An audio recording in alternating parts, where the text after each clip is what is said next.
কারে কারে মারুম তরে না ওরে না না আগে তরে আসসালামু আলাইকুম। হ্যাঁ এই কুত্তা দুইটা বাড়াইছে কেন? দাদা ভাই, 3 রাস্তার মোড়ে জমিটা হজম করে ফেললেন, একটা খবরও দিলেন না।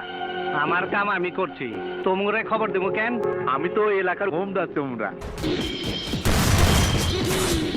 আরে দোস্ত তুমি কই যাও? দেখা যাও আমি কেমনে দান্ডি ফাটাত করি। ক্যাঠা তোর ইজ্জতের সম্মান ইটা মারছে। আরে ওই হারামজাদা সুলতান কদমতলার বস্তি দখল লইতে দেয় নাই। বস্তির সুলতান চান্দির উপরে আছে চাটাই আর পলিথিন, হোগার নিচে আছে বাঁশের বাচারি। আন্দাই দেমুনি, দুঃখ করিস না। তোমারে তো চিনলাম না মিয়া। জি, আমার নাম মিশকাত, আমি রসুলপুরের হাফিজ মাস্টারের ছেলে। কেমন আছিস ভাই? মাই কেমন আছে? জি ভালো। আয় এদিকে আয়।